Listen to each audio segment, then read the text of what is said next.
மற்றவர்கள் எல்லாரும் ரோமருக்கு எழுதின நிருபம் 4ஆம் அதிகாரத்துக்கு திருப்போம். ரோமருக்கு எழுதின நிருபம் 4ஆம் அதிகாரம்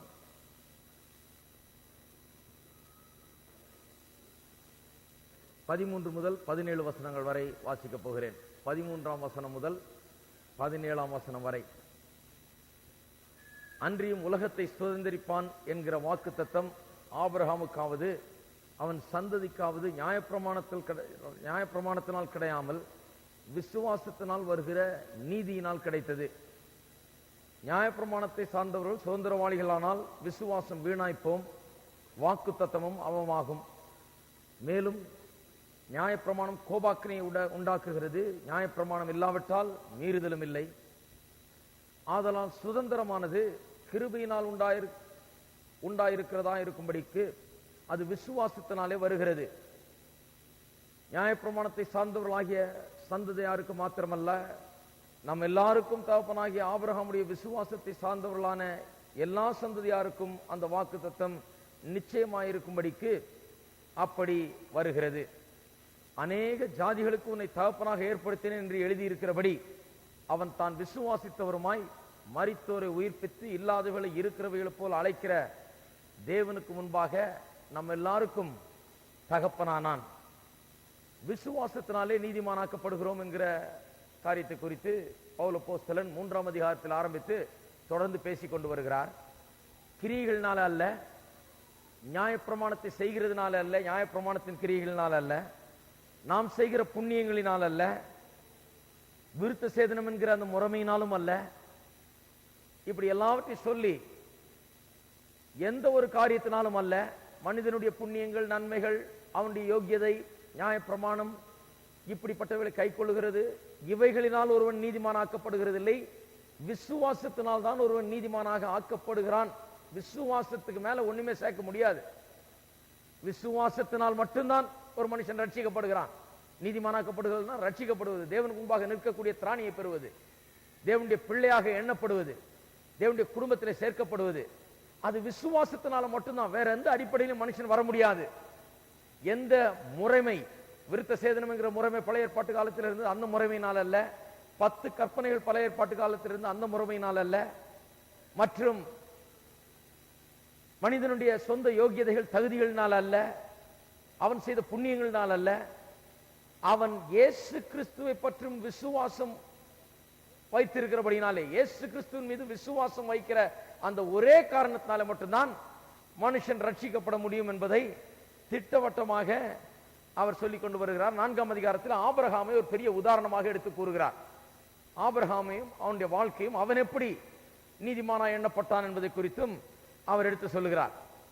அநேக நேரத்திலே ஜனங்கள் கேட்கிறார்கள், ஒரு சில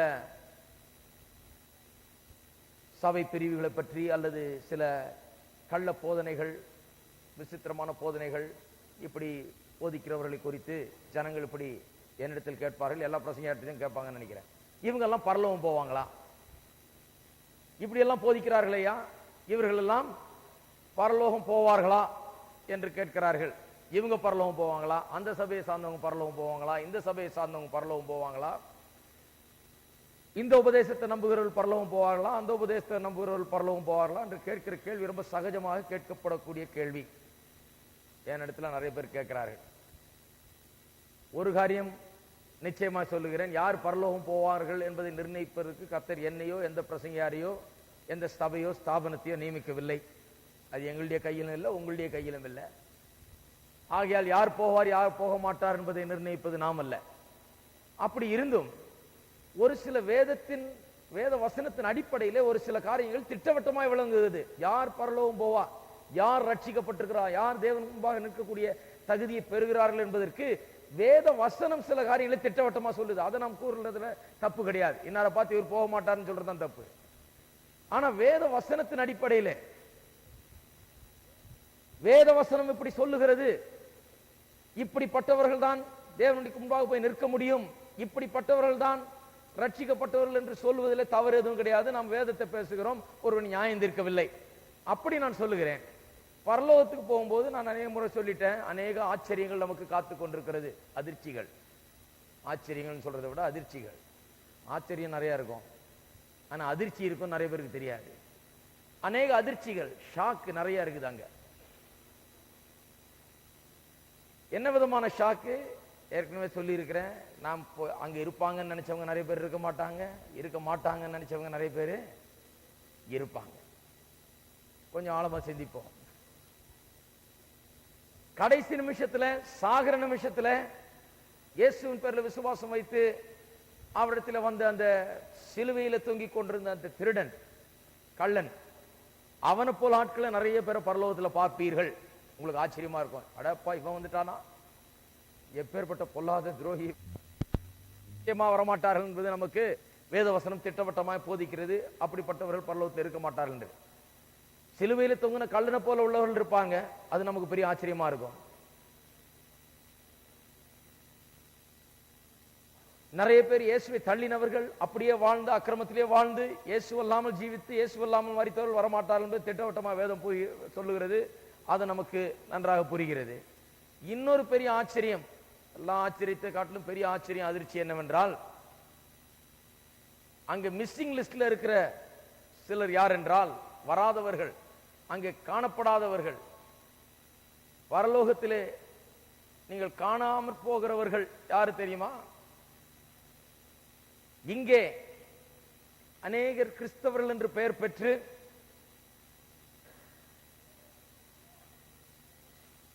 ஆண்டவராகிய இயேசு கிறிஸ்து சிலுவையில மரித்தார், ரத்தம் சிந்தினார், உயிர்த்தெழுந்தார், எல்லாவற்றையும் விசுவாசிக்கிறார்கள். அவர்கள்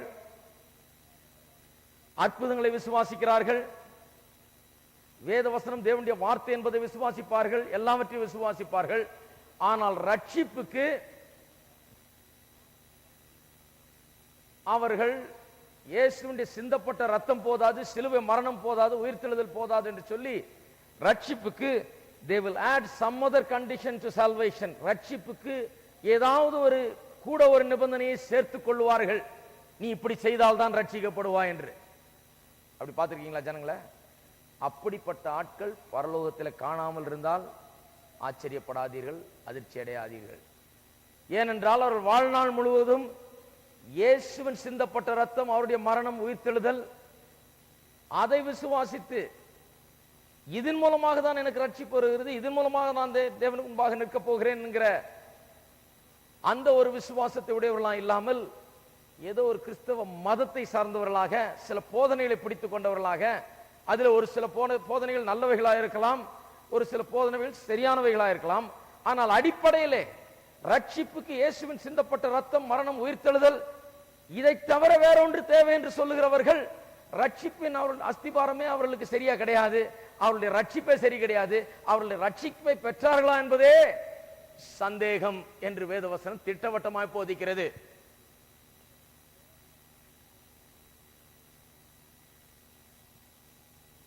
ஒரு பெரிய உதாரணம் காண்பிக்க போகிறேன். கலாத்தியர் 5ஆம் அதிகாரம்.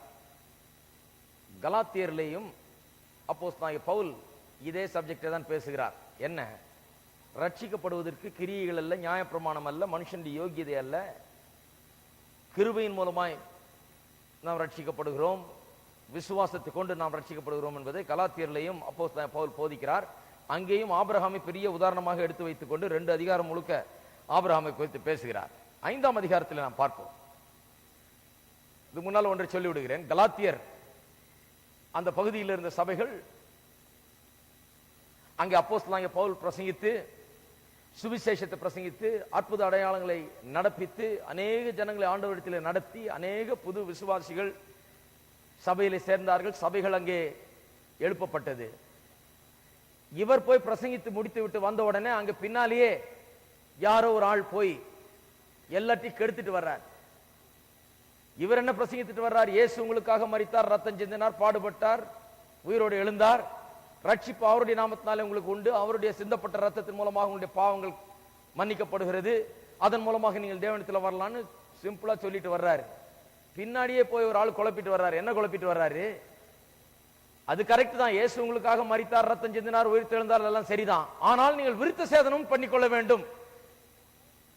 யூதர்கள் அந்த காலத்திலிருந்து அதை பண்ணி கொண்டு வந்தார்கள். அது எப்படி திடீர்னு நீங்க இல்லைன்னு சொல்லலாம்? அதையும் பண்ணிக்கொள்ளுங்கள், இயேசுவையும் விசுவாசித்துக் கொள்ளுங்கள் என்று. அந்த விருத்த சேதனம் பண்ணிக்கொள்ளுங்கள் நான் எக்ஸ்ட்ரா ஒண்ணு போதிச்சாரு. அந்த இடத்துல இன்னைக்கு எதை வேணா ஆட் பண்ணிக்கலாம். நம்ம நவநாகரிக உலகத்துல. அது நீங்களே சேர்த்துங்க. இது இல்லைன்னா ரட்சிப்பு கிடையாது யார் யார் சொல்றாங்களோ அந்த விருத்த சேதனம் என்கிற இடத்துல அதை போட்டுக் கொள்ளுங்கள். நான் என் வாழ்நாள் முழுக்க அப்படிப்பட்ட ஆட்களை பார்த்து கொண்டு வருகிறேன். அப்படிப்பட்ட சமுதாயத்தில் பிறந்து வளர்ந்து அப்படிப்பட்ட ஆட்களை பார்த்து பார்த்து பார்த்து தேவனுடைய கிருபையை அவர்கள் போக்கடித்து தேவனுடைய கிருபையை மதிக்காமல் விசுவாசத்தினால் அவரை பற்றி கொள்ளாமல் தங்களுடைய யோகியதை தாங்கள் செய்யும் ஏதோ ஒரு காரியம் இவைகளை பற்றி கொண்டிருக்கிறார்கள். இங்கே குறிப்பாக விருத்த சேதனத்தை குறித்து அப்போஸ்தலனாகிய பவுல் அங்கே ரொம்ப வேதனை அடைந்து இப்படி ஒரு ஆள் போதித்து விட்டானே என்று சொல்லி வேதனை அடைந்து ரட்சிக்கப்பட்ட மக்களுக்கு போய் விருத்த சேதனை இல்லைன்னா நீ ரட்சிக்கப்பட மாட்டேன்னு சொல்லி போதிச்சுட்டு வர்றாரு ஒரு ஆள். என் வாழ்நாள் பூரா அப்படிப்பட்ட ஆள் சில ஆட்களை பார்த்திருக்கிறேன். மருந்து சாப்பிட்டா நீ பரலோகம் போக மாட்ட அப்படின்னு சொல்லுவாங்க. சிலர் சொல்லுவாங்க நீ நகை போட்டா பரலோகம் போக மாட்டேன். ஆளாளுக்கு ஒண்ணு சொல்லிட்டு போவாங்க. அப்ப யாருமே பரலோகம் போக முடியாது. இவங்க சொல்றத பார்த்தா எல்லாமே நம்ம கிட்ட தான் இருக்குது. இயேசு வந்து பாடுபட்டு மரித்து ரத்தம் சிந்தி உயிர் தெழுந்தது ஒண்ணும் கிடையாது. ஆனா அப்படி சொல்ல மாட்டாங்க. கரெக்ட் அதை நாங்க விசுவாசிக்கிறோம். அதையும் கொஞ்சம் பிரசங்கம் பண்ணிக்குவாங்க. ஈஸ்டரையும் கொண்டாடிக்குவாங்க, குட் ஃப்ரைடேயும் கொண்டாடிக்குவாங்க, சிலுவை மரணத்தையும் பிரசங்கம் பண்ணிக்குவாங்க, அதை வச்சு கொஞ்சம் அழுதுக்குவாங்க, எல்லாம் பண்ணிக்குவாங்க.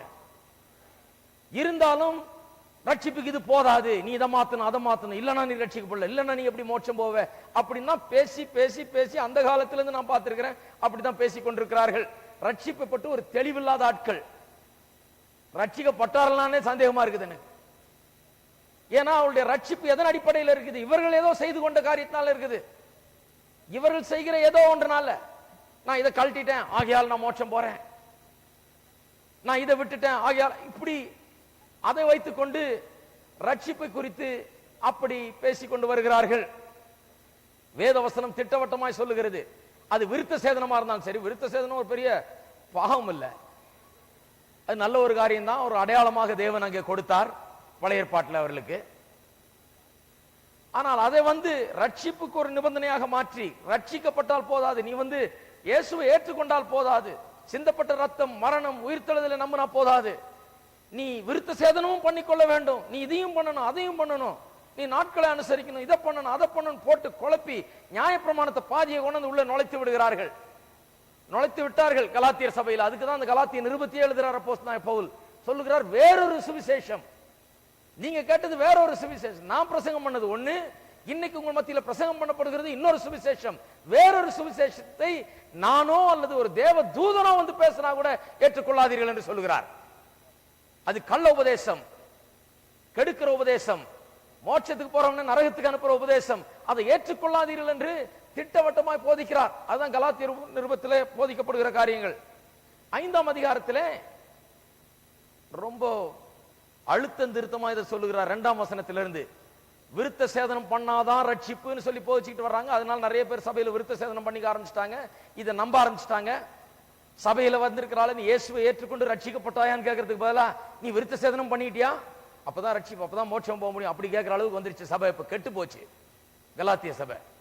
இவர் சொல்லுகிறார் அவர்களுக்கு, விசுவாசிகளுக்கு, கவனிங்க நல்லா ஞாபகம் வச்சுங்க, இவர்கள் ஒரு காலத்தில் இயேசுவை ஏற்றுக்கொண்டு பவுல் அப்போஸ்தலன் மூலமாக இயேசுவை ஏற்றுக்கொண்டு விசுவாசத்துக்குள்ள வந்தவர்கள். இவர்களை குறித்து சொல்லுகிறார், இதோ நீங்கள் விருத்த சேதனம் பண்ணிக்கொண்டால் கிறிஸ்துவினால் உங்களுக்கு ஒரு பிரயோஜனம் இராது. கிறிஸ்துவினால் ஒரு பிரயோஜனம் கிடையாது. நீங்க விருத்த சேதனம் பண்ணிக்கொண்டால் கிறிஸ்து உங்களுக்காக செய்ததை நீங்கள் தள்ளுகிறீர்கள், அதனால ஒரு பிரயோஜனம் கிடையாது என்று பவுலாகிய நான் உங்களுக்கு சொல்லுகிறேன். மேலும் விருத்த சேதனம் பண்ணிக்கொள்ளுகிற எந்த மனுஷனும் நியாயப்பிரமாணம் முழுவதையும் நிறைவேற்ற கடனாளியா இருக்கிறான். ஏதாவது ஒரு நியாயப்பிரமாணத்தை கொண்டு வந்து இப்படி செய்தா நீ மோட்சம் போக மாட்டேன்னு சொல்றவங்க, அல்லது இப்படி செய்தாதான் மோட்சம் போவேன்னு சொல்லுகிறவர்கள் நியாயப்பிரமாணத்துக்கு உட்பட்டவர்களாய் விடுகிறார்கள். அவர்கள் போய் 10 கற்பனை அத்தனையும் செய்து முடிக்கணும். இதுவரைக்கும் யாரும் செய்து முடித்தது கிடையாது. சரித்திரத்தில் ஒருவனும் 10 கற்பனை செய்து முடித்து ஆண்டவர் கும்பால வந்து நின்றது கிடையாது. அப்படி ஒரு கற்பனையை பின்பற்றுகிற ஆட்கள் என்ன பண்ணணும்? எல்லா கற்பனையும் பின்பற்றணும். நிறைய பேர் சொல்றாங்க, சரி சரி நீங்க எல்லாம் இயேசுவை விசுவாசிக்கிறீங்க, எல்லாம் சரிதான், ஆனா என்ன ஓய்வு நாள் நீங்க அனுசரிக்கிறீங்க? சனிக்கிழமையா ஞாயிற்றுக்கிழமையா? நாங்கெல்லாம் சனிக்கிழமை அனுசரிக்கணும், அதனால நாங்க மோட்சம் போறோம், நீங்கெல்லாம் மோட்சம் போல நரகம் போறேன்ற.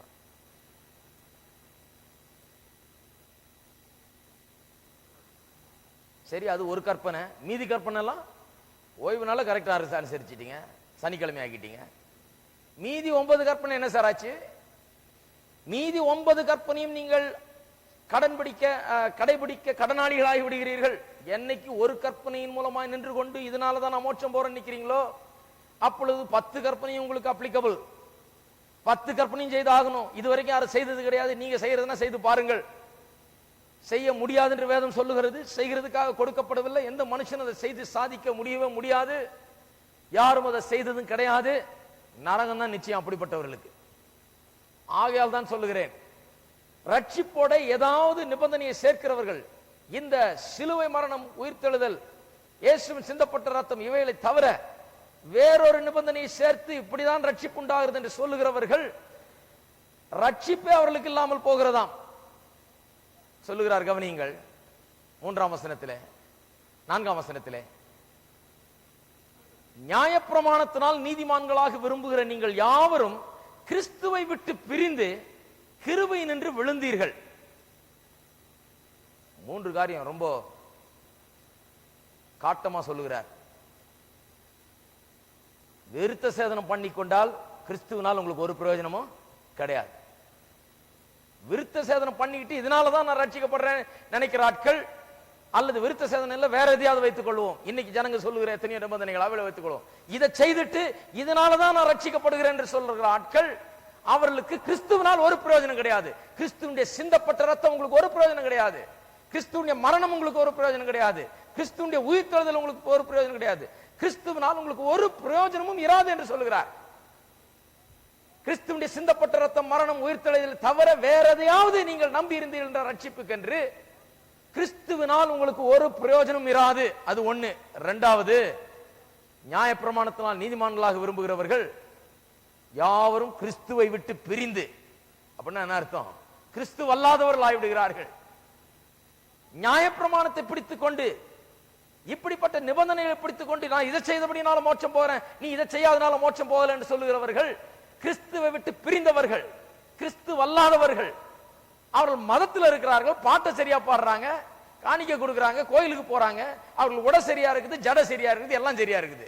ஆனால் கிறிஸ்துவை விட்டு பிரிந்து இருக்கிறீங்களா? கிறிஸ்துவை விட்டு பிரிந்துட்டார்கள். ஏன் கிறிஸ்துவை விட்டு பிரிந்தா? பெரிய பாவம் ஒண்ணும் செய்திரல, அவர்கள் தங்களுடைய யோகியதையில நிற்கிறார்கள். அப்ப தேவன் சொல்றார், சரி அப்ப நீ முழுக்க முழுக்க உன் யோகியதையில வா. ஒரு காரியத்தில் நீ பெரிய யோகியன்னு சொன்னா எல்லா காரியத்திலும் யோகியனாயிரு. ஒரு காரியத்தில் நீ ரொம்ப கரெக்டா இருக்கிற, ஆகையால மோட்சம் வருகிறேன்னு சொன்னா 10 கற்பனையும் போய் கடைபிடிச்சு நியாயப்பிரமாணத்தின் வழியா வான்னு சொல்றாரு. அப்படி அவனும் வந்ததும் கிடையாது, வர போகிறதும் கிடையாது. அவர்கள் கிறிஸ்துவை விட்டு பிரிந்து கிருபையின் என்று விழுந்தீர்கள் என்று சொல்லுகிறார். அப்ப என்ன அர்த்தம்? ரட்சிப்பே இல்லாமற் பண்ணிவிடுகிறார்கள். தங்களுடைய வாழ்க்கையில தேவனோடு தங்களுக்கு இருந்த உறவையை அறுத்துக் கொள்ளுகிறார்கள். கிறிஸ்துவனுடைய சிந்தப்பட்ட ரத்தம், மரணம், உயிர்த்தெழுதல் அவர்களுக்கு ஒரு பிரயோஜனம் இல்லாமல் போயிடுகிறது. இவர்கள் தங்களுடைய யோகியதையோ நியாயப்பிரமாணத்தை நம்பி இருக்கிறபடினால அது ஒரு பிரயோஜனம் இல்லாமல் போயிடுகிறது. கிறிஸ்துவை விட்டு பிரிந்து விடுகிறார்கள், கிருபையில் நின்று விழுந்து விடுகிறார்கள். எத்தனை பேருக்கு இது விளங்குது? எனக்கு ரொம்ப நாளைக்கு முன்னால விளங்கிடுச்சு. ஆகையால் தான் நான் விடுதலை ஆனேன். இங்கேயே அதிர்ச்சியை கொஞ்சம் குறைச்சி விட்டுறேன் நான். அப்ப பரலோகம் போனா ரொம்ப அதிர்ச்சியில் இருக்க மாட்டீங்க. கிறிஸ்துவின் சிந்தப்பட்ட ரத்தம், மரணம், உயிர்த்தெழுதலை தவிர தங்களுடைய எந்த ஒரு யோகியதை, எந்த ஒரு கிரியை, எந்த ஒரு நியாயப்பிரமாணம், எந்த பரிசுத்தம், இவைகளை நம்பி இருக்கிறவர்களை பரலோகத்தில் நீங்கள் பார்க்க மாட்டீர்கள். ஆச்சரியப்படாதீங்க, தேடாதீங்க. ஏன் பார்க்க மாட்டீர்கள்? கிறிஸ்துவின் மரணம் அவர்களுக்கு ஒரு பிரயோஜனம் இல்லை. கிறிஸ்துவினால் அவர்களுக்கு ஒரு பிரயோஜனம் இல்லை. அவருடைய மரணம் அவர்களை ரட்சிக்க முடியாது. ஏன்னா அதன் மேல அவர்கள் விசுவாசம் வைக்கல, தங்களுடைய யோகியத்தின் மேல வைத்திருக்கிறார்கள். கிறிஸ்துவை விட்டு அவர்கள் பிரிந்து போய்விட்டார்கள். மதத்தை பிடித்துக் கொண்டார்கள், மத போதனைகளை பற்றி கொண்டார்கள். கிருபையை விட்டு விழுந்து போனார்கள். கிருபையில் நிற்கல, அவர்கள் கிரியையில் நிற்கிறார்கள். கிருபை என்று சொன்னால் என்ன? இலவச ஈவு. கிரியை என்று சொன்னால் நான் வேலை செய்த எனக்கு காசு கொடுன்னு அர்த்தம். அப்ப அதன் அடிப்படையிலே போய்க்க வேண்டியதுதான். ஆண்டவர்கிட்ட போகும்போது என்ன சொல்லணும்? ஆண்டவரே, நான் யோகியமா வாழ்ந்தேன், நன்மையை மாட்டம் செய்தேன், ஒழுங்கா இருந்தேன், நான் ஞானஸ்தானம் எடுத்தேன், காணிக்கை கொடுத்தேன், சட்டையெல்லாம் ஒழுங்கா போட்டேன், நான் இதை கழட்டினேன், அதை விட்டேன், இதை பண்ண, ஆகியால் நான் நமக்கு அப்படியே போய்க்குங்க அப்படிங்கிற. கிறிஸ்துவை விட்டு பிரிந்து கிருபையிலிருந்து விழுந்து போனார்கள் என்ற.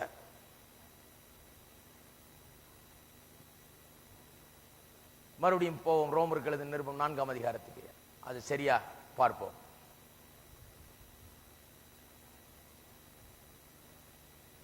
விசுவாசத்தினாலே மட்டும்தான் மனுஷன் நீதிமானாக்கப்படுகிறான். விசுவாசத்தினாலே மட்டும்தான் ரட்சிப்பு. இயேசு கிறிஸ்து செய்து வைத்த காரியங்களை விசுவாசிப்பது மட்டுமே தான் ரட்சிப்பை கொண்டு வருகிறது. ரட்சிப்பு எந்த மனுஷனுடைய கிரியை, நியாயப்பிரமாணம் இவைகளை சார்ந்தது அல்ல என்பதை திட்டவட்டமாய் பவுல் அப்போஸ்தலன் போதிக்கிறார்.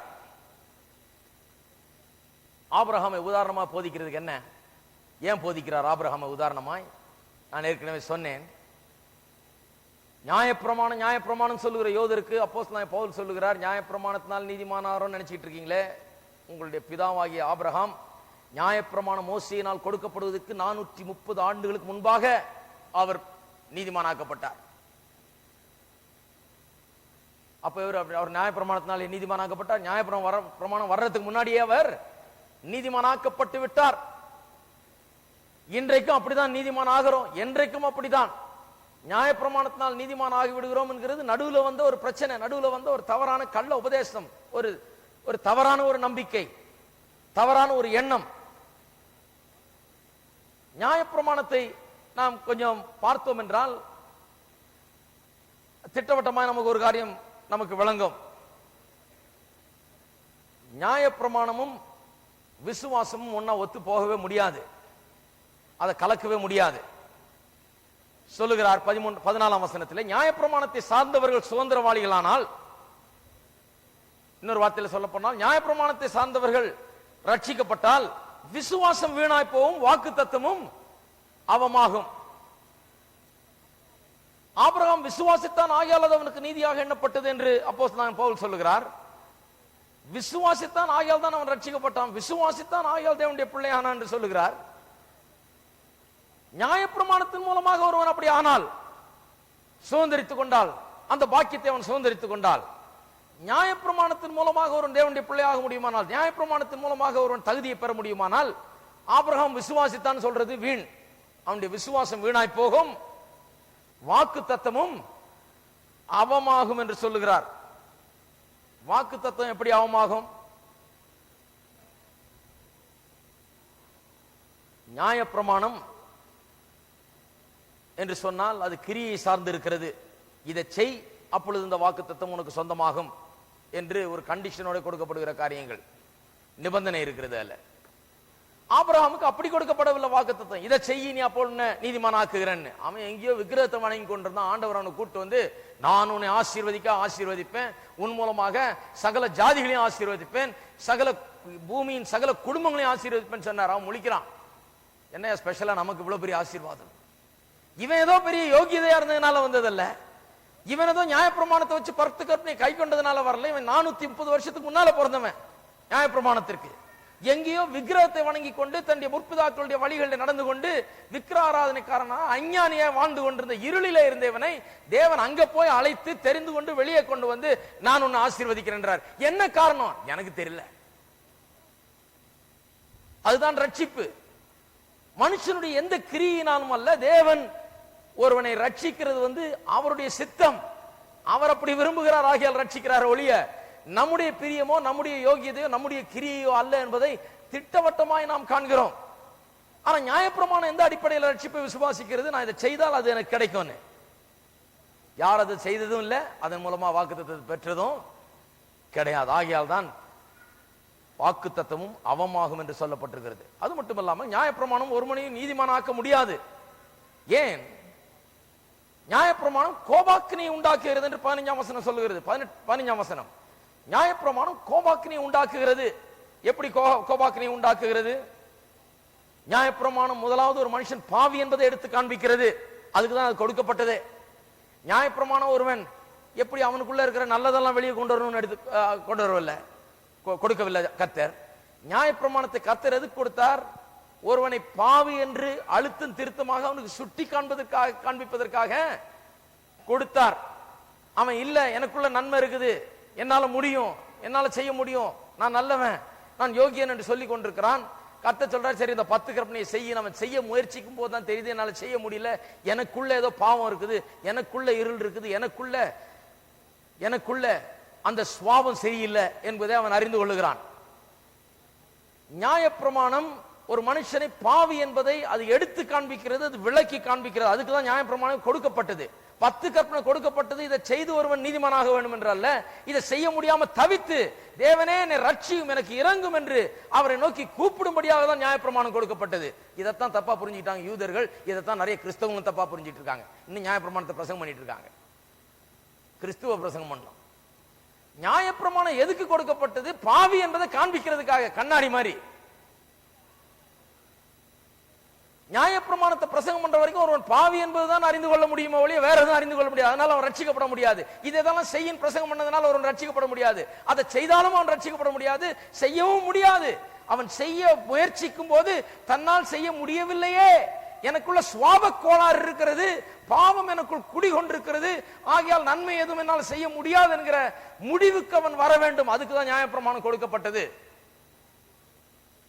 ஆகையால் நியாயப்பிரமாணம் ரட்சிக்க முடியாது ஒரு மனுஷனை. ஏன்னா ரட்சிக்கப்படுறதுக்காக கொடுக்கப்படல. நியாயப்பிரமாணம் ஒருவனை குற்றஞ்சாட்டுறதுக்காக கொடுத்தது. அவன் குற்றவாளியா நியாயப்பிரமாணத்துக்கு முன்பாக நின்று ரோமரில் சொல்லப்பட்டிருக்கிறபடி வாயடைக்கப்பட்டு உலகம் முழுவதும் வாயடைக்கப்பட்டு நிற்கிறான் தேவனுக்கு முன்பாக. நியாயப்பிரமாணத்தினால் எல்லாரும் வாயடைக்கப்பட்டு நின்று, எங்களுக்கு ரட்சகர் தேவை, எங்களால் இதை செய்ய முடியாது, ஏதாவது 9 செய்தா 1ல போயிடுது, 1ல போனாலும் 10லையும் போனது மாதிரிதான். ஆகையால் எங்களால் முடியல ஆண்டவரே, எங்களால் ரட்சித்துக் கொள்ள முடியாது, எங்களுக்குள்ள சுவாப கோளாறு இருக்குது, எங்களை மாற்றும், பாவம் எங்களுக்குள்ள குடிகொண்டிருக்கிறது, எங்களை ரட்சியும் என்று கேட்கும் போதுதான் ரட்சகர் வருகிறார் இயேசு. அவர் வரும்போது ஆயத்தமாக அவரை ஏற்றுக்கொள்வார்கள் என்று சொல்லுதான் இந்த நியாயப்பிரமாணத்தை கொடுத்தார். ஆகையால் நியாயப்பிரமாணம் ஒருவனை குற்றஞ்சாட்டுகிறது, ஒருவனை தண்டிக்கிறது. நியாயப்பிரமாணம் இல்லாவிட்டால் மீறுதலும் இல்லை என்று 15ஆம் வசனத்தில் சொல்லப்பட்டிருக்கிறது. இங்க இவ்வளவு ஸ்பீட்ல தான் போகணும் என்று சில லிமிட் வைத்திருக்கிறார்கள், வரையறம்பு வைத்திருக்கிறார்கள். என்ன சொல்லுகிறார்கள்? 35 கிலோமீட்டர் வேகத்துக்கு மேல போகாத இந்த ஏரியால அப்படிங்கிறாங்க. அந்த ஸ்பீட் லிமிட் இருக்கிறபடினால அதை மீறும் போது நிறுத்தி என்ன பண்ணலாம்? ஃபைன் பண்ணலாம். ஸ்டாப்னு சைன் போட்டிருக்காங்க, நின்று தான் போகணும், நிக்கலன்னா அங்க நின்று போலீஸ்காரங்க பிடிச்சி ஃபைன் பண்ணலாம். ஏன்னா அந்த சட்டத்தை நாம் மீறுகிறோம். அங்க ஸ்டாப்னு சைன் இல்லைன்னா என்ன ஆகுன்றீங்க? நம்ம நாட்டில் எல்லாம் கண்ணாபின்னான்னு போய்கிட்டு நீயா நானான்னு பார்த்துட்டு இருப்பாங்க. எல்லாம் லாரி எல்லாம் நிக்கவே நிக்காது, பஸ் நிக்கவே நிக்காது, நடந்து போறவங்க தான் பாவம் ஓரமா ஒதுங்கி நின்னுக்கணும், இவங்க எல்லாம் இடிச்சுக்கிட்டோன்னு எல்லாரும் காட்டுத்தனமா ஓட்டிட்டு இருப்பாங்க இல்லையா? நியாயப்பிரமாணம் வந்த உடனே என்ன ஆனது? பாவம் என்ன என்பது சுட்டி காண்பிக்கப்பட்டது, பாவத்திற்கு தண்டனை என்று வழங்கப்பட்டது, பாவம் விளங்கினது ஜனங்களுக்கு. அதுதான். அதுக்கு முன்னால் அது பாவம் இல்லைன்னு அர்த்தம் இல்லை. ஸ்டாப் லைட் இல்லாதனால கண்டபடி போய் யார் மேல இடிக்கலாம்னு அர்த்தம் கிடையாது. ஆனா இடிச்சா அதுக்கு சட்டம் ஒண்ணும் கிடையாது, இவனை தண்டிக்கிறதுக்கு ஒரு சட்டமும் கிடையாது, இவனை ஒண்ணும் பண்ண முடியாது. இதனால் ஏற்படுகிற பாதிப்புகளுக்கு ஒண்ணு நீ இவ்வளவு ஸ்பீட்ல வந்தேன்னு அவனை சொல்ல முடியாது, ஏன்னா வரக்கூடாதுன்னு ஒரு சட்டம் கிடையாது. ஆனா அப்படி ஒரு சட்டம் வந்த பிறகு, நியாயப்பிரமாணம் வந்த பிறகு தண்டனை நிஜமாய் விடுகிறது, தண்டனை விளங்குகிறது. ஆகையால் தான் அப்போஸ்தலனாகிய பவுல் சொல்லுகிறார், நியாயப்பிரமாணம் ஒரு மனுஷனை நீதிமான ஆக்குகிறது இல்ல, விசுவாசம் தான் நீதிமான ஆக்குகிறது. நியாயப்பிரமாணம் நீதிமான ஆக்க முடியாது, அதுக்காக கொடுக்கப்படவில்லை என்று திட்டவட்டமாய் சொல்லுகிறார். இரண்டாவது, நியாயப்பிரமாணம் அல்லது ரட்சிப்பு ஏன் விசுவாசத்தினாலே மட்டும் வர வேண்டும்? ஏன் நியாயப்பிரமாணத்தின் மூலமா வரக்கூடாது? ஏன் நம்முடைய கிரியைகள்னாலே, நம்முடைய புண்ணியங்கள்னாலே, நம்முடைய யோகியதினாலே அல்லது விருத்த சேதனம் போன்ற முறைமைகள்னாலே ஏன் ரட்சிப்பு வரக்கூடாது? ரட்சிப்பு ஏன் அப்படிப்பட்ட முறைமைகள்னால் வரக்கூடாது? ஏன் விசுவாசத்தினாலே மட்டும் ரட்சிப்பு வர வேண்டும்? ஏன் விசுவாசத்தினால் மட்டும்தான் ரட்சிப்பு என்று சொல்லுகிறோம்? அது கூட ஒன்று சேர்க்கக்கூடாது என்று ஏன் சொல்லுகிறோம்? முதலாவது 16வது வசனம், ஆதலால் சுதந்திரமானது கிருபையினால் உண்டாகிறதா இருக்கும்படிக்கு அது விசுவாசத்தினாலே வருகிறது. விசுவாசத்தினாலே மட்டும்தான் ரட்சிப்பு என்று ஏன் சொல்லுகிறோம்? ரட்சிப்புக்கான காரியங்களை தேவன் ஏற்கனவே செய்து முடித்து விட்டார். கிருபை எல்லாவற்றையும் செய்து முடித்து வைத்து விட்டது. அது தேவனுடைய கிருபை. அவரே தம்முடைய குமாரன் வடிவில சிலுவையில மரித்து ரத்தம் சிந்தி உயிர்த்தெழுது எல்லாவற்றையும் செய்து முடித்து வைத்து விட்டார். அதுதான் தேவனுடைய கிருபை. விசுவாசம் கிருபை செய்து முடித்து வைத்ததை எடுத்துக்கொள்கிறது, அவ்வளவுதான். விசுவாசம் கிருபையும் ஒன்றோடு ஒன்று ஒத்து போகிறது. விசுவாசம் பிரமாணம் ஒத்து போகாது. பிரமாணம் வேலை செய்துட்டு சம்பளத்தை கேட்குது. விசுவாசம் ஏற்கனவே செய்து முடித்து வைத்ததை எடுத்துக்கொள்ளுகிறது, அவ்வளவுதான். இருக்கிறதை விசுவாச கேட்கிறது, பெற்றுக்கொள்ளுகிறது.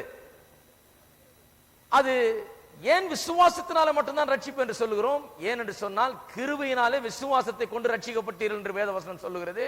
எபேசியர் 2:8 கிருபையினாலே தான் நாம் ரட்சிக்கப்படுகிறோம், விசுவாசத்தை கொண்டு ரட்சிக்கப்படுகிறோம். நாம் ரட்சிக்கப்படுகிறது கர்த்தருடைய கிருபை.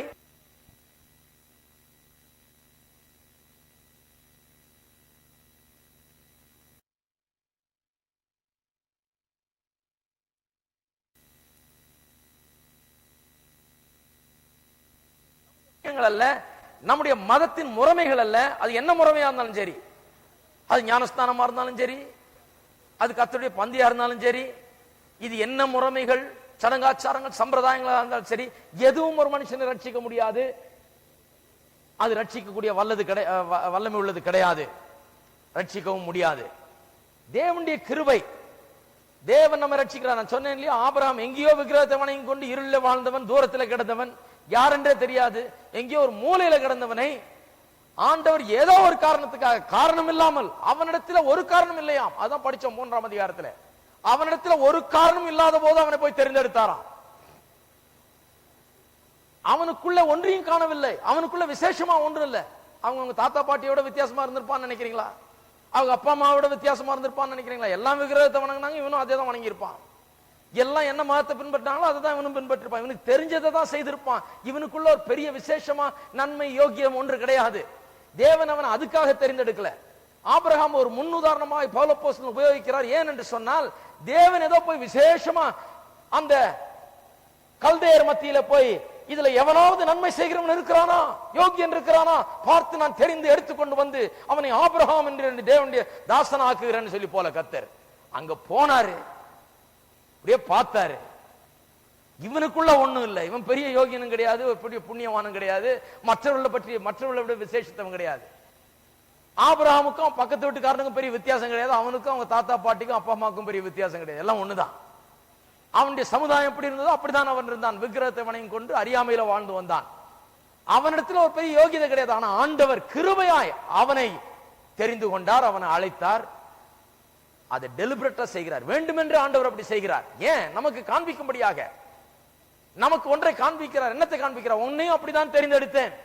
உங்கள்கிட்ட பெரிய யோகியதை இருக்குதுன்னு உங்களை ஆண்டவர் தெரிந்தெடுத்தாரா? சென்னை பட்டணத்தில் நான் பார்க்கிறேன், என்னை உண்மையாய் தேடுகிறவன் எவனாவது உண்டா? 10 கற்பனை உண்மையாய் செய்து கொண்டிருக்கிறவன் எவனாவது உண்டா?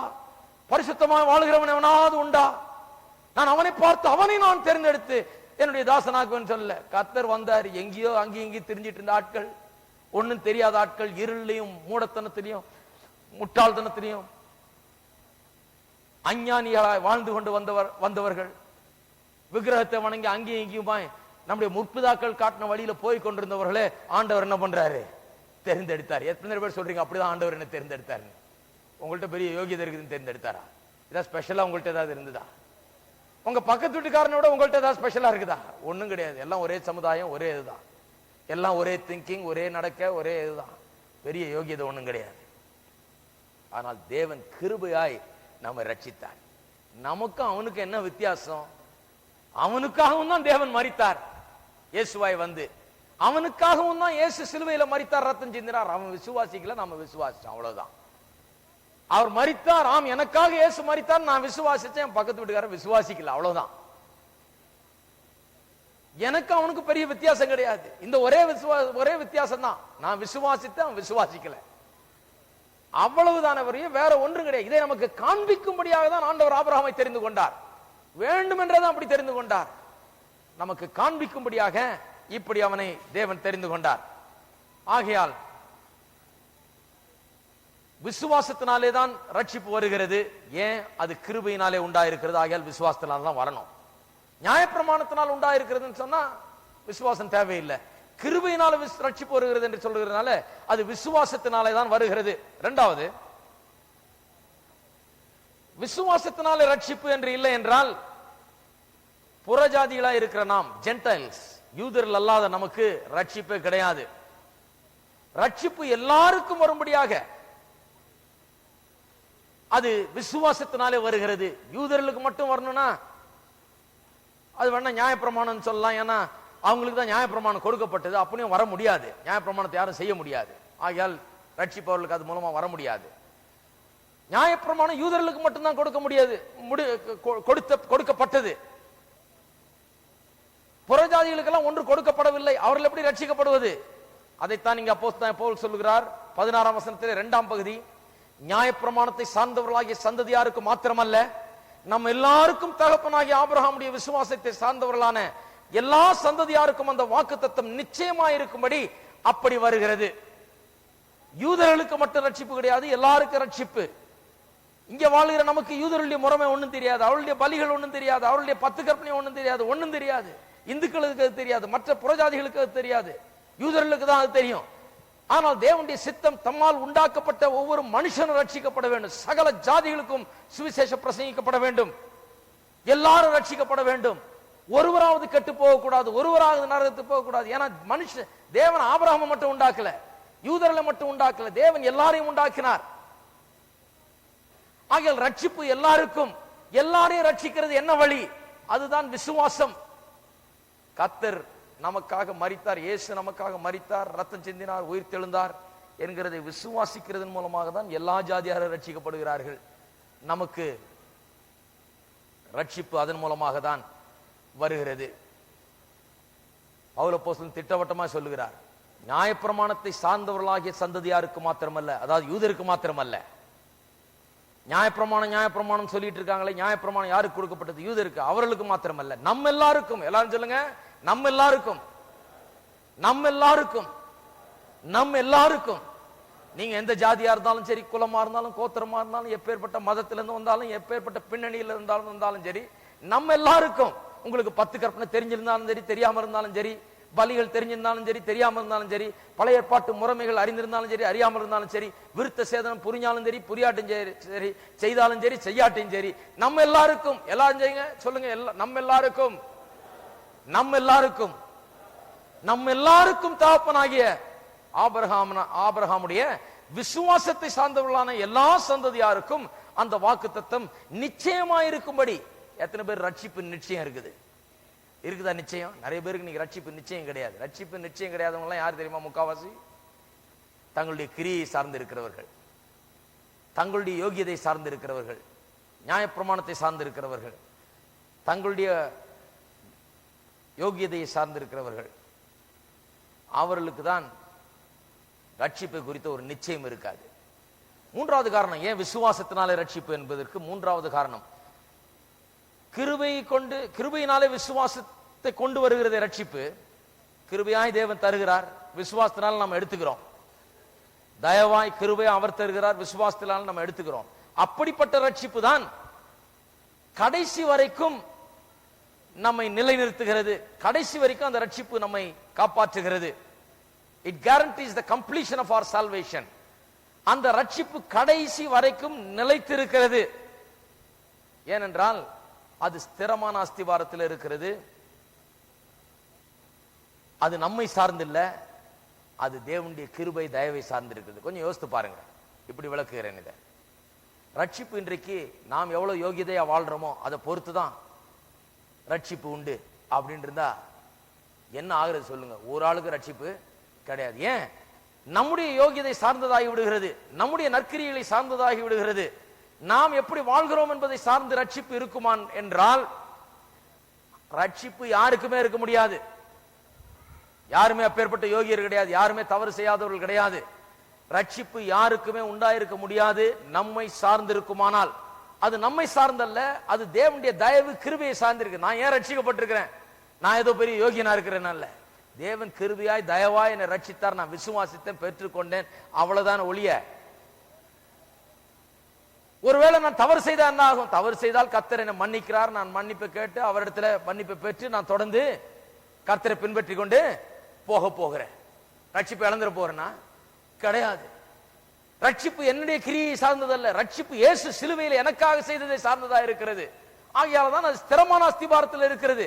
நம்முடைய யோகியதை கிரியைன்னு பேசுறவங்களே ரட்சிப்பு நிச்சயமா அவர்களுக்கு இருக்காது. என் நேரம் அவங்க தான் இந்த பாட்டெல்லாம் பாடுறவங்க. என்ன பாட்டு பாடுவாங்க?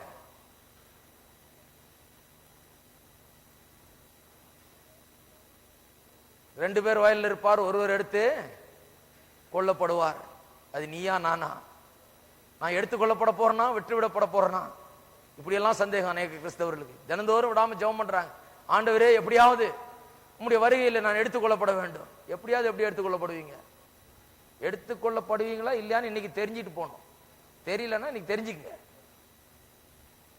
சந்தேகம்னா அது கிறிஸ்தவர்களுக்கு அழகே கிடையாது.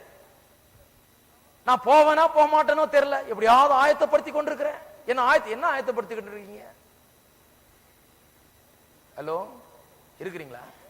நீங்க என்ன ஆயத்தம் பண்ண போறீங்க சொல்றீங்க? இயேசு ஆயத்தம் பண்ணினதை விட, அவர் சிந்தின ரத்தத்தை விட, அவருடைய சிலுவை மரணத்தை விட, அவர் உங்கள் மரணத்தை ஏற்றுக்கொண்டு உங்கள் தண்டனை ஏற்றுக்கொண்டு உங்களுடைய சவுக்கடியையும் உங்களுக்கு வந்து சேர வேண்டிய மரணத்தையும் நரகத்தையும் அவர் ருசி பார்த்து அவர் செய்ததை விட நீங்க என்ன பெரிய ஆயத்தம் பண்ண போறீங்க வருகைக்கு? எல்லாம் அமைதியா இருக்கிறீங்க.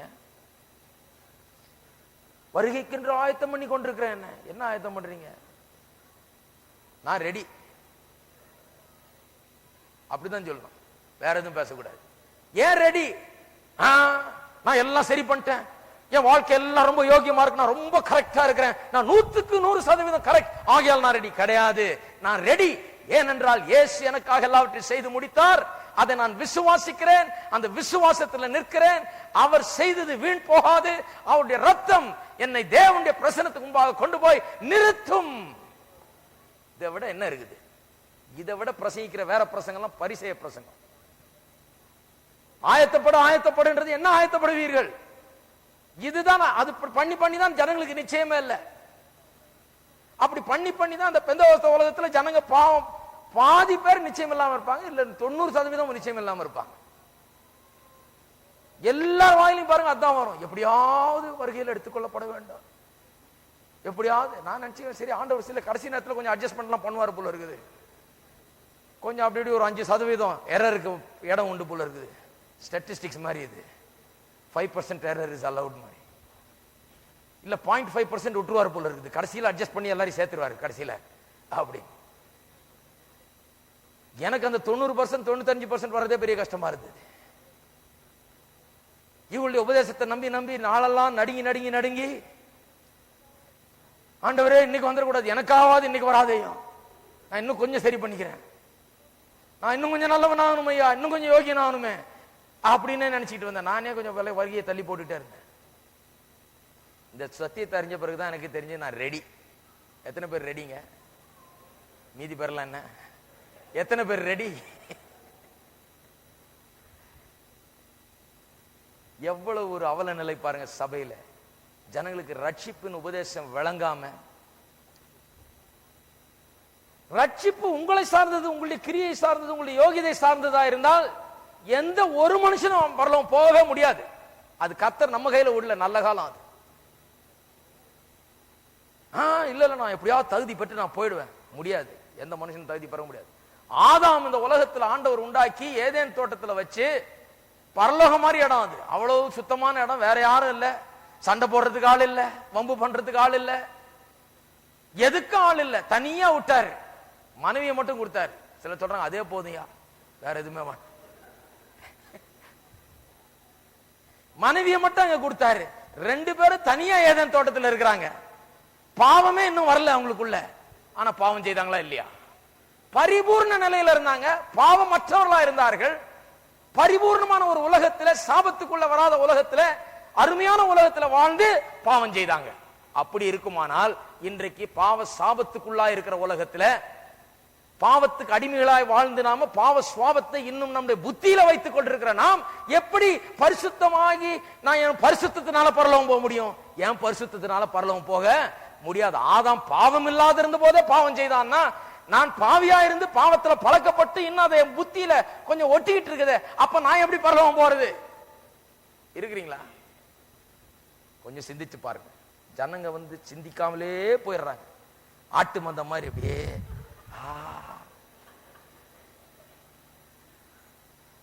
போய் அப்படியே உட்கார்ந்துடுறது. எல்லாரும் வருகை காயத்தப்படுவோம்னா இவங்களும் 2 சொட்டு தண்ணீர் விட்டு அம்மா மாரெல்லாம் புடவை எடுத்து உடனே தொடச்சி, ஆண்டவரே நான் ஆயத்தமாறேன்.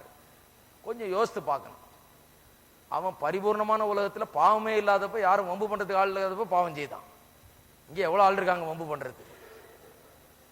பாவத்திலேயே வாழ்ந்து பாவ பழக்கத்தை இன்னும் புத்தியில சுமந்து கொண்டு அதை கொஞ்சம் கொஞ்சமா மாத்திக்கிட்டு இருக்கிறோம் தேவனுடைய வார்த்தையினால. இப்படி இருக்கிற உலகத்துல ரட்சிப்பு என்னை சார்ந்ததா இருந்ததுன்னா, நான் என்னுடைய யோகியத்தின் மூலமா தான் நான் பரலோகம் போகணும்னா அது போகவே முடியாது. இருக்கிறீங்களா?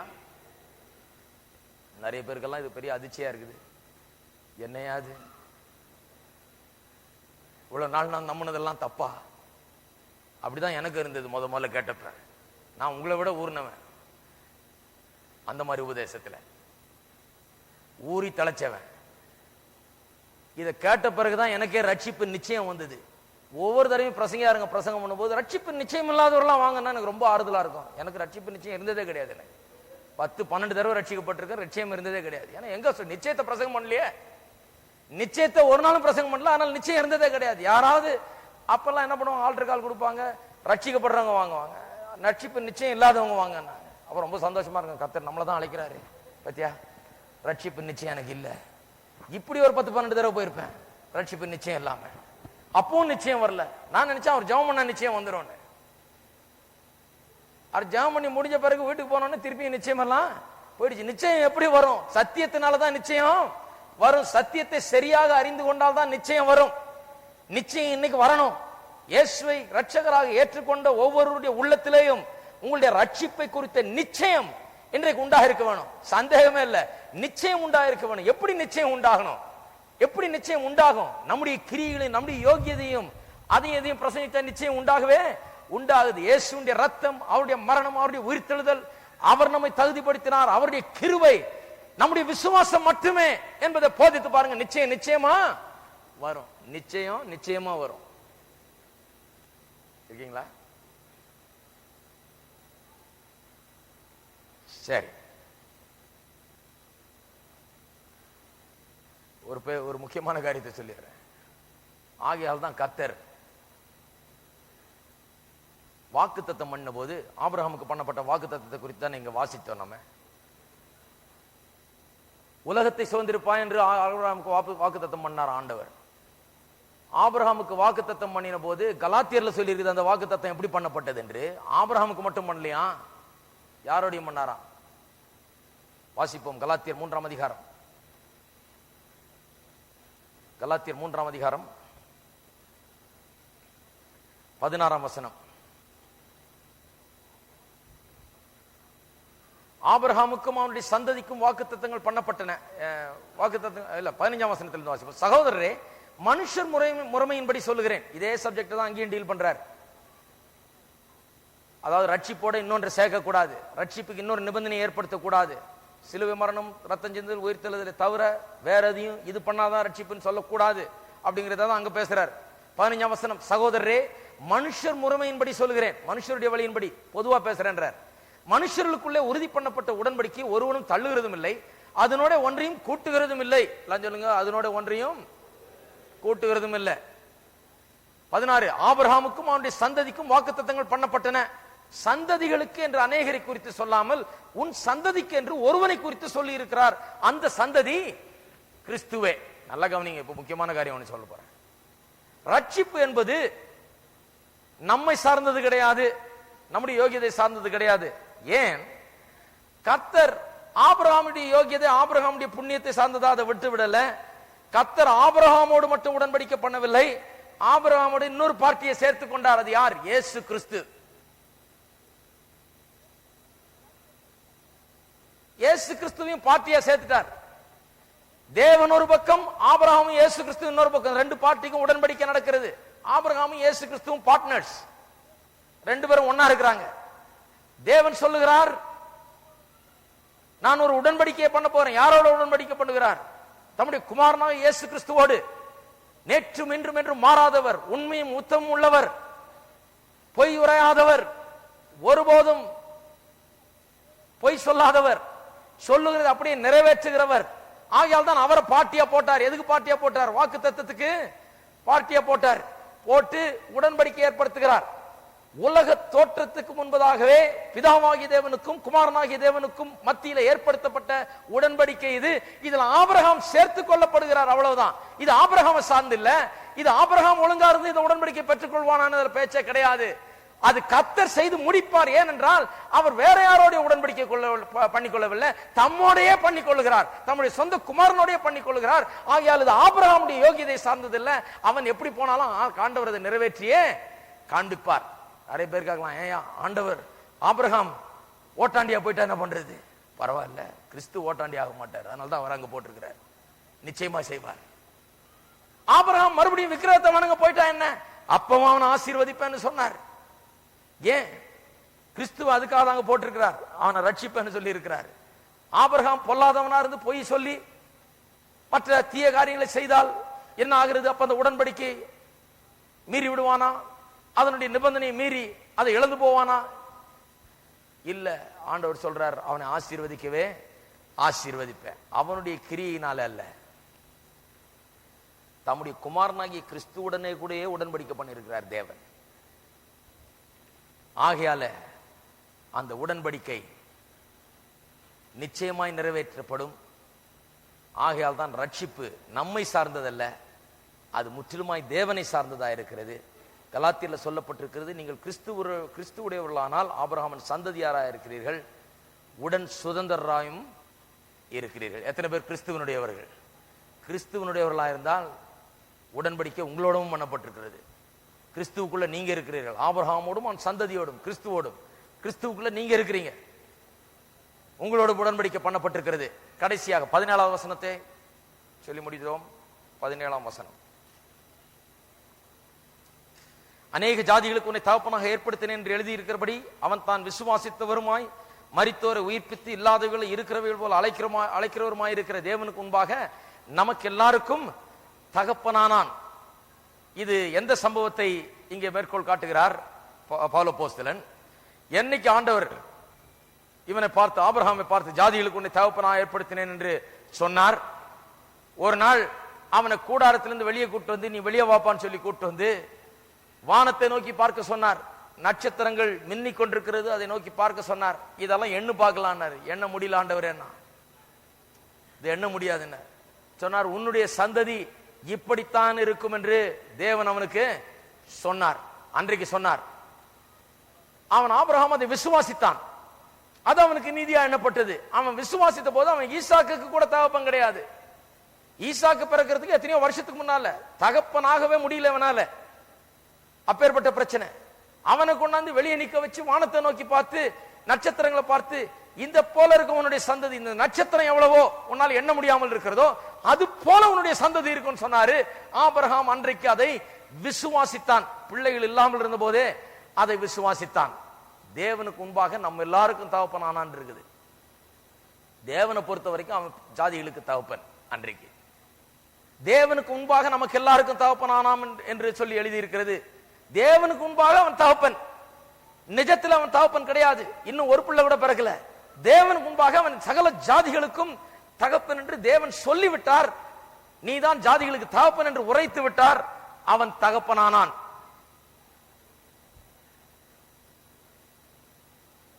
ஆவானா என்கிறது பெரிய ஒரு கூடாத காரியம் போல இருந்தது. ஆனால் தேவனுடைய பார்வையில அவன் ஜாதிகளுக்கு தகப்பனாயிருந்தான். ஆபிரகாம் அதை விசுவாசித்தான். அவ்வளவுதான். எல்லாமே ரட்சிப்பை குறித்து தான் சொல்லப்பட்டிருக்கிறது. எல்லாமே நீதிமானாக்கப்படுதல், எப்படி விசுவாசத்தினால் மட்டும் நீதிமானாக்கப்படுகிறோம் சப்ஜெக்ட். ஆபிரகாம் அங்க நின்ன போது இவனுக்கு ஒரு குழந்தை பிறக்குமான்றதே சந்தேகம். அதுவே பெரிய அற்புதமா இருக்கும் பிறந்தாலே. அவனை பார்த்து நீ வானத்தின் நட்சத்திரங்கள் எவ்வளவோ அவ்வளவு பெரிய ஜாதிக்கு, ஜாதிகளுக்கு, தேசங்களுக்கு தகப்பனாவான்னு சொல்லுகிறாரு. ஆபிரகாம் விசுவாசிக்கிறான். நான் சொல்லுகிறேன், ரட்சிப்பு அப்படிதான். நீங்க எப்பேற்பட்ட பாவியா இருக்கலாம், எனக்கு ரட்சிப்பு உண்டா, நான் அப்படி பண்ணிட்டேன், இப்படி பண்ணிட்டேன், இவ்வளவு பாவம் செய்திருக்கிறேன், இவ்வளவு உளையான சேட்டில் இருக்கிறேன், இவ்வளவு அசிங்கம் என்ன ஒட்டி கொண்டிருக்கிறது, இவ்வளவு பெரிய பாவியா இருக்கிறனே, என்ன தேவன் நேசிக்கிறாரா, என்ன மாத்துவாரா, என்ன ரட்சிப்பாரா என்று கேட்கலாம். ஆபிரகாம் அப்படிதான் நின்னான். ஆபிரகாம் சொன்னார், எனக்கு முன்பாக நீ ஜாதிகளுக்கு தகப்பன். நான் சொல்றேன் நீ ஜாதிகளுக்கு தகப்பன். நான் உன்னை பார்க்கும்போது நான் சொல்றேன் நீ ஜாதிகளுக்கு தகப்பன். நான் உன்னை பார்க்கும்போது நீ பிள்ளை இல்லாதவன் உன்னை சொல்லல, நீ ஜாதிகளுக்கு தகப்பன் நான் சொல்றேன், நீ நம்புறியா? ஆபிரகாம் சொன்னார், நான் நம்புறேன் ஆண்டவரே. முடிஞ்சது கதை. நான் சொல்றேன், இன்னைக்கு எவ்வளவு பெரிய பாவியா இருந்தாலும் சரி, எவ்வளவு பெரிய பாவத்தை செய்தவர்களா இருந்தாலும் சரி, எப்பேற்பட்ட பின்னணியிலிருந்து வந்தவர்களா இருந்தாலும் சரி, யாரா இருந்தாலும் சரி, எவ்வளவு இருளிலே வாழ்ந்து கொண்டிருந்தவர்களா இருந்தாலும் சரி, தேவனுக்கு முன்பாக நீங்கள் வந்து நிற்கும் போது தேவன் சொல்லுகிறார், நான் உன்னை நீதிமான் என்று எண்ணுகிறேன், உனக்காக ரத்தம் சிந்தினேன், மரித்தேன், உயிர் தெழுந்தேன், நீ நீதிமான் விசுவாசிக்கிறாயான்னு கேட்கிறாரு. ஆமான்னு சொன்னா முடிஞ்சது. அவனை எப்படி ஜாதிகளுக்கு தகப்பனா அவர் கண்டாரோ அது போல உங்களை தம்முடைய பிள்ளையாக அவர் காண்கிறார். அவருக்கு முன்பாக நீங்கள் அவருடைய பிள்ளை, அவ்வளவுதான். ஹலோ, அவன் விசுவாசித்தா அவனுக்கு நீதிமான எண்ணப்பட்டது, நான் விசுவாசித்த எனக்கு நீதியா எண்ணப்பட்டது, நீங்கள் விசுவாசித்தா அது உங்களுக்கு நீதியாக எண்ணப்படுகிறது. இருக்கிறீங்களா? ஐயோ நான் இவ்வளவு பெரிய பாவி, அதை பேசாதீங்க. நான் எவ்வளவு பெரிய கிருபை, அதை பேசுறேன். இருக்கீங்களா? நான் இவ்வளவு பெரிய பாவியாச்சே, என்ன ரட்சிக்க முடியுமா? ஆபிரகாம் எவ்வளவு பிள்ளை இல்லாதவனோ, ஒரு பிள்ளை கூட இல்லாதவனா தான் அவனை ஜாதிகளுக்கு தகப்பனாரு. ஒரு நன்மையும் செய்யாதவர்களாக, ஒரு யோகியதையும் இல்லாதவர்களாக, ஒரு புண்ணியம் இல்லாதவர்களாக, ஒரு தகுதியும் இல்லாத நிற்கிற உங்களை தேவன் கொண்டு வந்து என்ன சொல்றாரு? உன்னை என்னுடைய பிள்ளை என்று நான் அறிவிக்கிறேன், நீ நீதிமான் என்று அறிவிக்கிறேன், என்னுடைய ரத்தத்தால் உன்னை கழுவுகிறேன், நீ நீதிமான் என்று எண்ணப்படுவாய், என்னுடைய குடும்பத்தில் சேர்க்கப்படுகிறாய் என்ற விசுவாசித்தால் ஆயிடுச்சு. அவ்வளவுதான், அவ்வளவுதான், சிம்பிள் ரட்சிப்பு. இருக்கிறீங்களா? இது பெரிய ஏணி வச்சு இங்கே ஏறி அங்கே ஏறி வச்சு அதை பண்ணி இதை பண்ணி இப்படி பண்ணி அப்படி வந்து இறங்கிறது இல்லை ரட்சிப்பு. தேவன் சொல்லுகிறத நம்முடைய பார்வைக்கு முடியாது என்று தோன்றுகிறது போல இருக்கிற காரியத்தை தேவன் நான் பாவியா இருக்கும் போது என்ன அழைச்சி நீ நீதிமான் என்னுடைய பிள்ளை அறிவித்தார். அதை நான் விசுவாசித்தேன், அது அப்படியே ஆயிற்று. அவ்வளவுதான் ரட்சிப்பு, அதுக்கு மேல கிடையாது. எல்லாரும் எழுந்து நிற்போம். அடுத்த வாரம் தொடர்ந்து பார்ப்போம். அடுத்த வாரம் 18ஆம் வசனம் 17ஆம் வசனம் முதலிருந்து 17ஆம் வசனத்திலிருந்து மறுபடியும் பார்ப்போம். இன்னும் அதிகமாய் பார்ப்போம். ஆபிரகாமை உதாரணமாக உபயோகப்படுத்தி எப்படி அவன் விசுவாசித்தான், எப்படி விசுவாசிக்க முடியும்?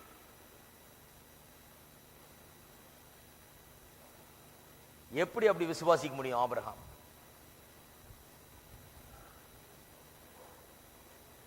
அவன் விசுவாசிக்க முடியுமா என்றால் நாமும் விசுவாசிக்க முடியும். ரட்சிப்பு என்பது அப்படி விசுவாசிக்கிறது, அவ்வளவுதான். தேவன் சொல்லிட்டார், அவருக்கு முன்பாக நான் ஜாதிகளுக்கு தகப்பேன், என் நிலைமை எப்படி இருந்தாலும் பரவாயில்ல, பார்க்கறதுக்கு நான் எப்படி இருந்தாலும் பரவாயில்ல, மற்றவர்கள் என்ன சொன்னாலும் பரவாயில்ல.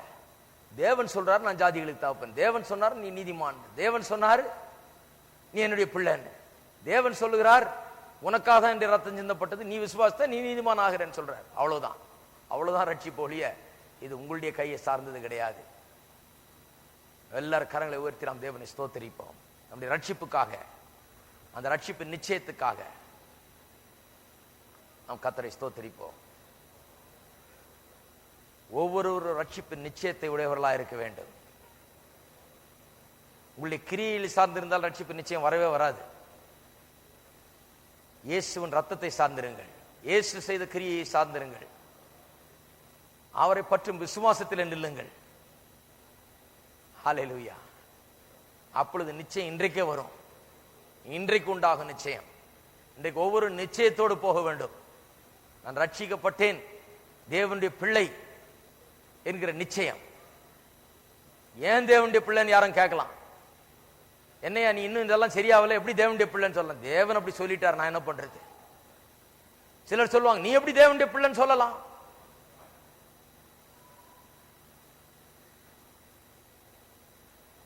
எனக்கு ஞாபகம் இருக்குது, முதல்ல நான் முதல்ல நான் ஞானஸ்தானம் கொடுத்தேன். இங்கே வெளியே கொட்டையை போட்டு கூட்டம் நடத்திட்டு ஞானஸ்தானம் கொடுத்தேன். ஒரு 25 பேர் வந்து நின்னாங்க ஞானஸ்தானம். அங்க சில ஆட்கள் பாவம் புதுசா அப்பதான் கொஞ்சம் முடிய கிடிய வச்சுக்கிட்டு கொஞ்சம் பார்க்கறதுக்கு ஒரு மாதிரியா இருந்தாங்க. எல்லாம் இயேசுவை ஏற்றுக்கொண்டு வந்து ஞானஸ்தானத்துக்காக நிற்கிறாங்க. ஒரு அம்மா இருந்தாங்க இங்க, வயசானம்மா. பரலோகம் போயிருக்காங்களா என்னன்னு தெரியல.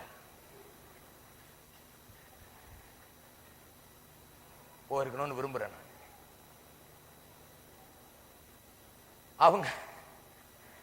அவங்க போய் நேரா லைன்ல போய் கிளீனா கழிச்சு கட்ட ஆரம்பிச்சாங்க. கொஞ்சம் முடி ஒரு மாதிரி இருந்தால, நீ வா வெளியே வா, உனக்கு என்ன ஞானஸ்தானம், இதெல்லாம் ரட்சிப்பா, போ போய் இதெல்லாம் சரி பண்ணிட்டு அப்புறம் வா. கொஞ்சம் இவங்களுடைய இமேஜுக்கு ஃபிட் ஆகாத ஆளுங்க, இவங்க எது பரிசுத்தம் நினைக்கிறாங்களோ அது போல தோன்றாத ஆட்கள், கொஞ்சம் இடக்கு முடக்கா சட்டை கட்ட போட்டு இருக்கிற ஆட்கள், பாக்குறதுக்கு ஒரு மாதிரி மீசிங் வச்சுட்டு இருக்கிறாள், எல்லாரையும் வலிச்சு கட்டி. நான் திடீர்னு ஒரு ஆளுக்கு ஞானஸ்தானம் கொடுத்துட்டு பாக்குறேன், 4-5 பேர் தான் நிக்கிறாங்க, மீதி பேரெல்லாம் காணும். இந்த அம்மா செலக்ஷன் பண்ணி வச்சிருக்காங்க. 20 பேரை தள்ளிட்டு ஒரு 5 பேரை மட்டும் செலக்ட் பண்ணி வச்சிருக்காங்க. பாவம் பாஸ்டர், இளம் பாஸ்டர் ஒன்றும் தெரியாது அவருக்கு. நான் தான் செலக்ட் பண்ணணும்னு சொல்லி செலக்ட் பண்ணி வச்சிருக்காங்க. என்ன பண்றது, எல்லாம் போயிட்டாங்க. அடுத்த வாரம் நான் சொல்ல வேண்டியதா போச்சு. இப்படியே பிரசங்கம் பண்ணேன். ஞானஸ்தானம் யார் எடுக்கிறீங்கன்னு கேட்டா கையை உயர்த்துறீங்க. நான் உங்களுக்கு ஞானஸ்தானம் கொடுக்குறேன்னு சொல்லிட்டேன். நான் உங்களை அனுப்பாம வேற யாராவது அனுப்புனா போகாதீர்கள், யார் சொன்னாலும் போகாதீங்க, வந்து நில்லுங்க அப்படின்னு சொல்லி தான் அடுத்த வாரம் ஞானஸ்தானம் கொடுத்தேன் இதே சபையில. தெரியுமா உங்களுக்கு? நான் உங்களுக்கு நீங்க கையை உயர்த்துறப்ப நான் ஞானஸ்தானம் தர்றேன்னு சொன்னேன் இல்லையா? நீங்க யாரை கெட்டு போனீங்க, என்ன கெட்டா போனீங்க, வந்து நில்லுங்க, நான் சொல்லாம போக கூடாது யாரும் அப்படின்னு சொன்ன. அடுத்த வாரம் வந்து நின்னாங்க. உங்களுக்கு இவ்வளவு கஷ்டமா இருக்கு ஒரு ஞானஸ்தானம் கொடுக்கறதுக்கு சபையில, ஆவிக்குரிய சபையில.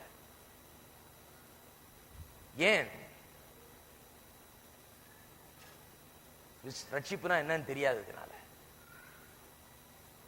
அந்த அம்மா சொல்றாங்க என்கிட்ட, அவன் முடியும் சடையும் அவனு இது பார்த்தாலே அவன் ரட்சிக்கப்பட்ட மாதிரி தெரியல, நாங்கெல்லாம் இத்தனை வருஷம் எவ்வளவு கஷ்டப்பட்டு அப்புறம் நாங்க ரட்சிப்பு அடைஞ்சோம், இவன் என்ன ரட்சிப்பு இது? நான் சொன்னேன், எனக்கு தெரியலம்மா, ஆண்டவர் அவனை ரட்சித்துட்டாரு, என்ன பண்றது? நானா இருந்தா வேணாம் தான் சொல்லியிருப்பேன், ஆளே சரியில்லை பார்த்தா. ஆண்டவர் கிருபையா அவனை தொட்டுட்டார், அவனை ரட்சித்து விட்டார், நான் என்ன பண்றது? நான் ஏதோ பிரசங்கம் பண்ண அவன் கையை உயர்த்தினா, அவன் உண்மையாவே இயேசுவை ஏற்றுக்கொண்டா இன்னும் முடியதான் வெட்டணும், பாவம் வெட்டிட்டு போறான். அப்புறமா இன்னும் 1-2 காரியம் சரி பண்ணா சரி பண்ணிட்டு போறான். அப்புறமா ஆண்டவர் அவன் முடியோட தான் அவனை ஏற்றுக்கொண்டார். அவன் ஆண்டவரை பார்த்து, ஆண்டவரே உண்மை ஏற்றுக்கொள்ளுகிறேன் ரட்சின்னு கேட்டான், உண்மையா இயேசுவை ஏற்றுக்கொண்டான், ரட்சிக்கப்பட்டான், ஆலயத்துக்கு வர்றான். அவன் ஏன் ஞானஸ்தானம் எடுக்கக்கூடாது? அது எப்படி அவன் ரட்சிக்கப்பட்டான் எனக்கு தெரியலையே.